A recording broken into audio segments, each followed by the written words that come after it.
This came out of left field. PW Insider broke the news yesterday that Bruce Prichard is returning to WWE in a top position on the creative team starting this Monday in Atlanta for Monday Night Raw. They had a source describe his position as being as important as possible, and that it's going to be very similar to his previous role as one of Vince McMahon's right-hand men, basically one of Vince's consiglières, effectively. He has been doing the Something to Wrestle With podcast with Conrad Thompson now for a while. That really put him on the map. I mean, people I think wrestling fans had heard the name. They knew who Bruce Prichard was. He's been an on-air character in WWE and in TNA. But the podcast is what really popularized this guy and gave him new life in the wrestling business at a time when, maybe he had been to a few places already, and who knew? Who knows, what his future in wrestling would have been without the show. The show is really what gave new life to Bruce Prichard, if we're being honest here. He ought to give Conrad 3/4 of his paycheck, whatever Vince is paying him, because it really has made him a hot commodity. He and Conrad, they go out on tour. They do live appearances, live podcasts together. So that's been a real big boon for him. Now, my initial thought when I saw the news, and this was only half joking, what I put on Twitter, was that Vince must really be pissed at Conrad for getting Undertaker to do StarCast. And so, as an act of revenge, he went and snatched Prichard away from him. Now, that's only true if Prichard and Conrad stop doing their podcast. And there's been no confirmation either way of whether or not that's going to happen. I would be shocked, frankly, if the podcast goes away. I don't see that happening. I think the show lives on in some form, even if it was just on the WWE network. They had their own version of the podcast. For a while, they did one season, and there's been some question if they were going to bring it back for a second season. At the very least, I think it would be something on the network. If not just a case where he could continue to do both. I just cannot see them ending the show as successful as it's been. But you got to remember something here. Creative is a very demanding job. How many writers, how many people who have passed through the doors of WWE? I mean, my God, think of all the turnover they've had in creative in that company over the last 10 to 15 years. And we've heard people do interviews. We know how demanding of a job that can be, especially when you work directly for and under Vince McMahon. He is not an easy person to work for. It takes up a lot of your time. You've heard countless stories about phone calls in the middle of the night. Vince gets 3 or 4 hours of sleep every night, so therefore I guess everybody else should too. It takes up a lot of your time, but so does podcasting. I think people have this image in their head that you just, you're 1 day a week or 2 days a week or whatever it is, or even if you do it every day, you just sit down, you push, on the microphone and you just start talking, And some people might do that. I wouldn't listen to those shows. The shows that are really worth your time are the ones that put the effort in to actually prepare and research and put some notes together and know what they're going to talk about and have a plan. And, it takes time out of your day to do all of that. Those shows, and especially the shows that he and Conrad do. I've listened to a lot of them, not all of them, but, those shows they do can be longer than an episode of Monday Night Raw sometimes. But they put a lot of work into those shows. I know Bruce has to go back. He's got to watch old shows, go through his notes, maybe take some new notes on stuff, sometimes on things that are 25, 30 years old. He can't just remember everything off the top of his head. You don't just snap your fingers and voila, it's done. It's a time commitment, and you just wonder how much of one he'll be able to make if he's going to be working full-time in creative as one of Vince McMahon's lieutenants, basically. This is not a part-time gig. This is a full-time position, head first, right into creative. Prichard first joined the company back in 1987. He was in and out of the company a few times. Some of that was his wife getting sick with cancer. He's told that story on his show before about having to relocate from Connecticut to Houston and work from home while she was getting treatment, and that I'm sure wasn't an easy thing. But aside from a few periods here and there where he was out or he was fired for whatever reason, he really has been with the company for the most part from 87 all the way through 2008, which is when Stephanie McMahon fired him. That's a whole story. I'm sure, some of you may have heard that, the gun story. He was carrying a gun. I think he told this on the podcast a while back, at least his version of events. If I remember, there was a hurricane. There was a hurricane coming through. He was living in Texas at the time.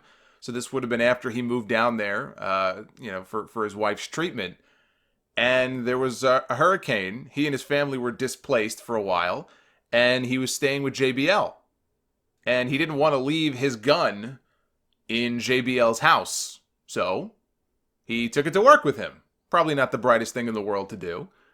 But he took his gun to work. Some people found out about it. It got back to Stephanie that he pulled a gun on someone, or at least that's what Stephanie said. Stephanie called him and said, did you pull a gun on somebody? And then a week later, he was fired. She told him, look, I can't believe you brought a gun to work. Go home. And then a week later, she called him and said that he was fired. And this is going to be very interesting because one of the theories about this, and about that story even, about how Prichard got fired, one of the theories is that Stephanie was just fishing for a reason to get rid of the guy. That he didn't actually pull a gun on somebody, but she was waiting for one reason to be able to cut this guy loose. Just like the rumors that when Vince finally goes, that Kevin Dunn is probably one of the first people to go because Triple H and Stephanie are going to replace him and they're going to want to install their people. They're not going to want Vince's people. These guys that have been there in some cases for 20, 30, 40 years, they're not going to want the old guard. They're going to want their own people. Kevin Dunn is one of Vince's people. Prichard was one of Vince's people. Now Prichard is back, and in a pretty prominent role. This is clearly a Vince McMahon decision. I wonder what Triple H and Stephanie think. I wonder how they feel about all this. Is Bruce Prichard the answer? It feels like a break glass in the event of an emergency type of move by Vince McMahon. Is he really the answer to their creative problems? Is the solution for them to look to the past in order to build for the future? Bruce has had some good ideas over the years. He's had some not so good ideas over the years. But the key is that he knows how to work with Vince McMahon. He knows how Vince thinks. He knows what he likes. He knows what he dislikes. There's a lot of people, I'm sure, behind the scenes in that company who know what Vince likes and what Vince dislikes. The challenge, I sense, is finding those people who aren't afraid to confront him on the things that he doesn't like if they think it's the right thing.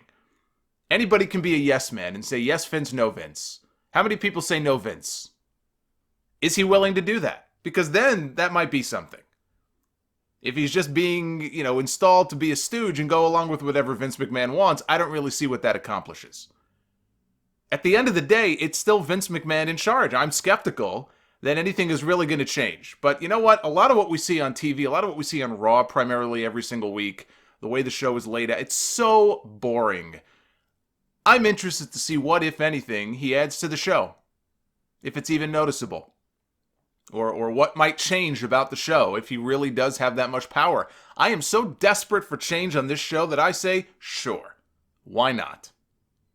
Although, I have to admit, when I first saw that headline, and the headline on the site was, Major Creative Name Returns to WWE, my heart sank. I thought it was someone else. I was relieved when I saw Bruce Prichard's name. When he went to work for TNA the first time, and took over from Russo as the lead creative voice in the company. This would have been, I want to say, later in 2011 into the beginning of 2012. That was around the time that I started watching Impact full-time. I mean, I had watched Impact, but never really on a full-time, every single week basis. Not for many years, anyway. And that was the time around then when I finally got back into Impact on a week-to-week basis. In fact, I think it was the episode where Brooke Hogan made her debut. And I promise you it was not because Brooke Hogan was coming to TNA. It just so happened that her debut was being promoted for that show. I want to say like May of 2012. But there was a period of about, I'd say 6 months to a year, maybe even a little more, where I watched that show consistently every single week. And I enjoyed the hell out of it. Despite aces and eights and all that, which I wasn't a big fan of.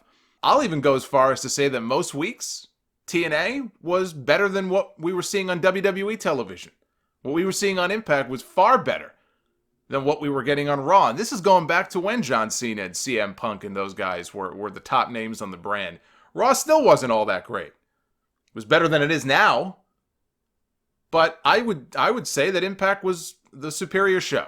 Some people would say that now even, although they're not nearly on as big of a network as they were back then. So if Prichard had anything to do with that, and I think he did, I think he was probably overseeing things at the time and had a pretty heavy hand in creative, then you know what? I'm on board to give the guy another shot and see what he might be able to do. Because if he fails, Vince will just get rid of him again. It still feels like a panic move to me. I don't think it speaks very well to the fact that they have an army of writers working for them. And still, the old man doesn't think that's enough. He's got to dip back into his old bag of tricks to try to fix a problem that he himself created. The man in charge is still the same. Nothing changes in that respect. That's why I kind of laugh every time I hear a story like this about some big creative hire, some big creative move. And I think to myself, in the end, what does it matter if the same person overseeing creative is the same man who is overseeing creative for the last 30 plus years? You talk about wanting to bring new ideas and a new vision. I'm sure a lot of those people backstage have some pretty good ideas. Doesn't matter if they're filtered out and they can't break through to the man in charge. That's going to be the question. Let's see if anything actually changes. One thing I find encouraging is that I know from comments that he has dropped on his podcast that Prichard is a fan. He's a fan of a few people, but he's a fan of Matt Riddle. And he thinks that Matt Riddle can be a huge star. I concur. On NXT this week, they aired part of a sit-down interview at the Performance Center with Riddle. It was conducted by Jeremy Borash, which I think is the first kind of interview they've had Borash do. Maybe they'll let him do more like that. What they aired on television was a condensed version of a longer interview on YouTube where he talks about wanting to be the man, and he's talked about this before, wanting to be the man to retire Brock Lesnar. He all but guarantees that it's going to happen. He's going to be the guy to retire Brock Lesnar from pro wrestling. I've said before, I think he should do it. I think he should be allowed to go ahead and work a program with Brock Lesnar or work a WrestleMania match or whatever and be the guy to have the distinction of retiring Brock Lesnar, whether it's a year from now, 2 years from now, 3 years from now. Matt Riddle should retire Brock Lesnar, and they should use that as a way to cement him as one of the top stars in the company. I actually think, I'm looking at when he signed and everything, and kind of the lay of the land right now in wrestling, I gotta tell you, I think he signed with WWE too early.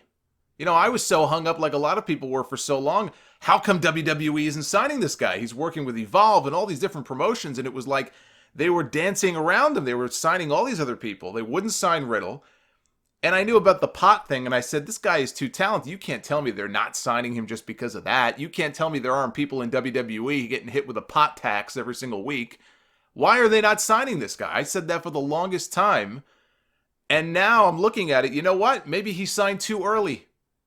When you look at the state of the wrestling scene right now with Ring of Honor and AEW and the money that these people are throwing around, I don't know what WWE is paying Matt Riddle, but I guarantee you if he would have held out just a little bit longer, a few more months, a guy like him, he could have been clearing 2 or 3 times what he probably signed for. But if Prichard has creative influence and can play a role in Riddle getting a big push on the main roster, you know what? I'm all for it.